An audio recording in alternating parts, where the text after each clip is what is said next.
Israel ने पाकिस्तान के एक बड़े जहाज पर ड्रोन हमला कर दिया है।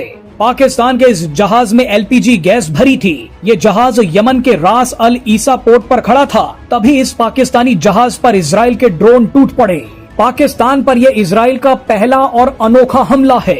मजे की बात देखिए कि कुछ दिन पहले ही पाकिस्तान ने सऊदी अरब के साथ एक डिफेंस डील की थी, जिसके तहत एक देश पर हमला दूसरे देश पर भी हमला माना जाएगा। लेकिन यहाँ पर इजराइल ने अपने हमले में एक ऐसा खेल कर दिया, जिसके बाद अब तो सऊदी अरब भी इजराइल के इस हमले की तारीफ करने को मजबूर हो जाएगा। ऐसा हम क्यों बोल रहे हैं वो आपको आगे बताते हैं, लेकिन पहले आपको इस धमाकेदार खबर के बारे में थोड़ी जानकारी दे देते हैं। दरअसल पाकिस्तान के जिस जहाज पर हमला हुआ है वो यमन के पोर्ट पर खड़ा था। इस जहाज पर 27 लोगों का दल सवार था, जिसमें से 24 पाकिस्तानी थे, 2 श्रीलंकाई और 1 नेपाल का नागरिक शामिल था। इजराइल ने यमन के हूती आतंकियों पर हमला करने के दौरान पाकिस्तान के इस जहाज पर भी ड्रोन अटैक कर दिया। इजरायली हमले के बाद पाकिस्तान के इस जहाज में आग लग गई। हालांकि इस आग को बुझा दिया गया और पाकिस्तान ने बयान जारी किया कि हमारा जहाज अब सुरक्षित है और वो पाकिस्तान के लिए निकल चुका है। लेकिन पाकिस्तानी जहाज पर लिमिटेड स्ट्राइक करके इजराइल ने अपनी मंशा बता दी है।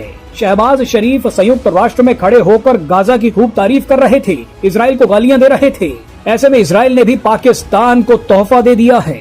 इस बड़ी घटना के बारे में जानकारी देते हुए हबीबुल्लाह खान नाम के एक व्यक्ति ने इजराइल को गाली देते हुए कहा है कि एक खतरनाक खेल शुरू हो चुका है। दुनिया के सबसे गैर जिम्मेदार देश इजराइल ने कायरतापूर्ण अंदाज में पाकिस्तान पर हमला किया है। हबीबुल्लाह खान ने कहा है कि इजराइल हमेशा से दूसरे देशों को उकसाता है, यही उसकी रणनीति है। ये हमला करके इजराइल ने पाकिस्तान को ये संकेत भी दिया है कि वो हमारी ऊर्जा आपूर्ति पर हमला कर सकता है। ये हमारी राष्ट्र सुरक्षा के लिए सीधा खतरा है। वैसे हबीबुल्लाह ने सही कहा है। इजराइल ने जानबूझकर पाकिस्तान के उसी जहाज को निशाना बनाया जिसमें एलपीजी गैस भरी थी, ताकि पाकिस्तान की ऊर्जा आपूर्ति पर ही हमला किया जाए। बहरहाल अब आपको यहाँ पर एक बहुत ही शानदार चीज बताते हैं। आपको याद होगा कि हाल ही में पाकिस्तान और सऊदी अरब के बीच एक डिफेंस डील हुई थी। वही डील जिसमें एक देश पर हमला दूसरे देश पर माना जाएगा। लेकिन इजराइल ने पाकिस्तानी जहाज को ऐसी जगह पर ठोका है जहां पहले से ही सऊदी अरब का दुश्मन बैठा है। इजराइल ने सऊदी अरब पर लगातार हमला करने वाले हूती आतंकियों को ठोका और उसी दौरान पाकिस्तानी जहाज को भी उड़ा दिया। ऐसे में अब सऊदी अरब किस मुंह से इजराइल की निंदा करेगा? इजराइल ने तो हूती आतंकियों को ठोककर उसकी मदद ही की है। हाँ, इतना जरूर हो सकता है कि औपचारिकता के लिए सऊदी अरब इजराइल की निंदा जरूर कर दे और पाकिस्तान को सांत्वना का लॉलीपॉप पकड़ा दे। इस बड़ी घटना के बाद पाकिस्तान की सरकार ने एक नई कहानी बनानी शुरू कर दी है। पाकिस्तान ने कहा है कि हमारे जहाज को तो हमारे ही लोगों ने छुड़वाया है।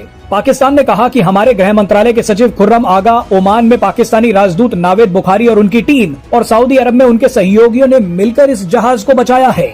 इस जहाज को तो हूती आतंकियों ने पकड़ लिया था, मगर एक्सपर्ट्स का कहना है कि ये सब नौटंकी है। पाकिस्तान में हड़कंप है कि इजराइल ने पहली बार उनके जहाज को कैसे उड़ा दिया। इजराइल ने पाकिस्तानी जहाज पर उतना ही हमला किया जितना जरूरी था, ताकि